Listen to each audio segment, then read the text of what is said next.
Друзья, снова приветствую вас на канале Разводня как хобби. Как видите, свет включенный, сейчас уже на улице темно.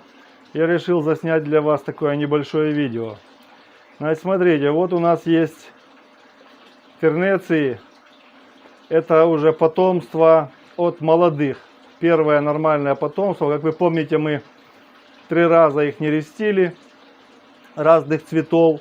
И наконец на третий нерест получилась нормальная, практически 100% оплодотворенная икра. Кто не смотрел, посмотрите, там где-то перед этим 3 или 4 видео, эти вся информация есть. Значит, вот такой получился малек, смотрите. Этому мальку сейчас 25 дней, то есть еще месяца нету, от момента нереста, то есть с момента икринки, как была рыбками отложена икра. Вот сейчас линеечку приложу, если их не испугаю, вы посмотрите, какой размер. Вот смотрите, вот линеечка примерно, да? Вот вы видите, что рыбки сантиметр, некоторые есть более. Ну, есть некоторые поменьше, они на 2 дня были позже, нерест был, ну, чуть поменьше. Но есть уже рыбки, которые больше сантиметра. Ну, соответственно, когда им будет месяц, то есть еще 5 дней им кушать, да, скажем так. Соответственно, они еще подрастут.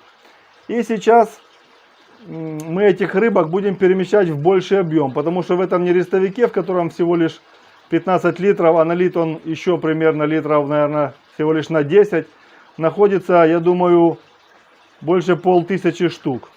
Им уже здесь тесно, и поэтому мы их будем пересаживать. Значит, у меня вот были продажи. Вот один аквариум освободился, здесь были меченосцы.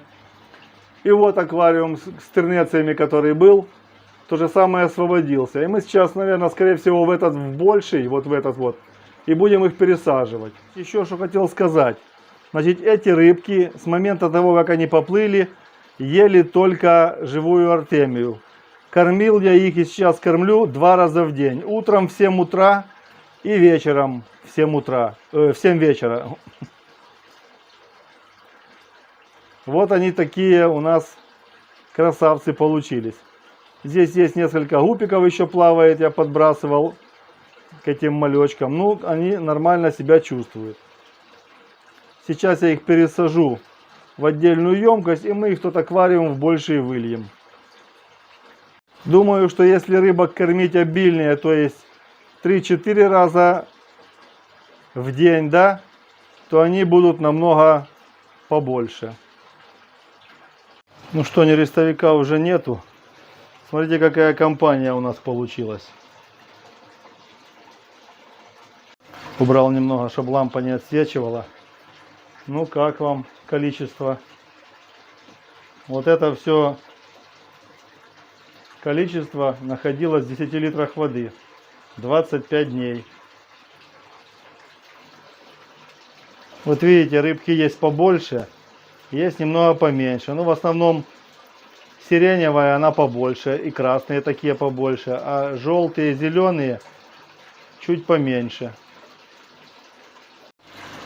Короче говоря, берем всю эту компанию. Сейчас будем выливать ее в большой аквариум. Попробую это все одной рукой заснять. Так, как мне так взять удобно? Вот так. Вот аквариум у нас готов. Там, конечно, сом такой страшный сидит. Но я думаю, он их обижать не будет. Так. Опускаем. Говорят, интересное это зрелище, когда рыбки выплывают. Тем более таким количеством. Опа, одна выпрыгнула. Так. Они пока в шоке. Не поймут, выплывают все как-то задом. О, пошла основная компания. Так, там еще кто-то остался. Достаточно их там много. Вот. Все. Итак, смотрите, что делается. Ну, они, конечно, сейчас пока в шоке. Собрались все в одном уголке. Ну, сейчас, я думаю, они рассредоточатся минут через 20. И я вам тоже это все покажу. Начали рассредотачиваться.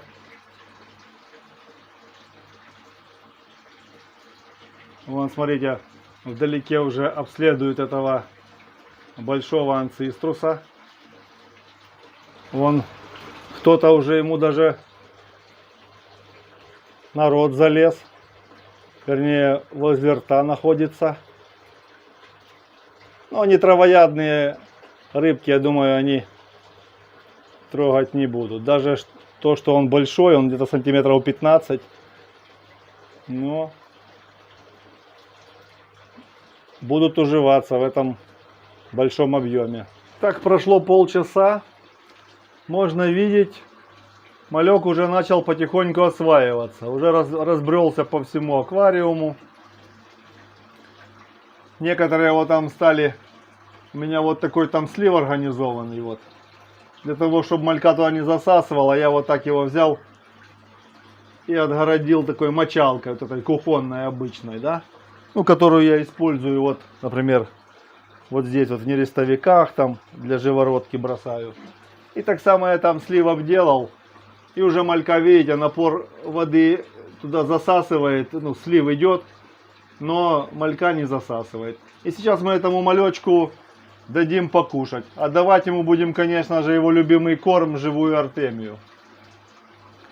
Итак, ну что, насыпали малышам артемии. Воду, напор воды пока отключили, который подается в аквариумы. И братва точит артемию. Смотрите, артемия вот уже и на дно села. Ну там на дне есть десяток, наверное, малечков, которые там какие-то такие слабенькие. Ну, видно, они пропадут. Ну, они, скорее всего, что были еще в этом нерестовике такие же. Вот. Ну, а остальные, смотрите, охотятся, набивают свои животики. Вот, пожалуйста. Уже животики у них округляются потихоньку. Ну, пускай покушают, половят. И мы потом на них еще посмотрим, когда они уже поедят. Ну, вот так трапеза подошла к концу. Насыпал я им еще такого мелкого сухого корма. Мелкого-мелкого. Ну, некоторые даже, когда он опускался на дно, некоторые фиолетовые даже хватали его, кушали. Ну, я думаю, их потихоньку надо к сухому приучать. Потому что, я думаю, через недельку-полторы они уже полностью перейдут на сухой корм. Ну, иногда, конечно, буду давать им еще артемию. Для поддержания, так скажем, жизненного тонуса. Но в основном рыбка будет кушать сухой корм. Они, кстати, быстро к этому привыкают. И хорошо его кушают, и тоже неплохо растут. Ну, а пройдет всего месяц-полтора, и те все рыбки маленькие станут вот такими большими красивыми тернециями, которые будут радовать глаз любителей аквариумистики. Все, до встречи на канале Разводня как хобби. Пока, друзья.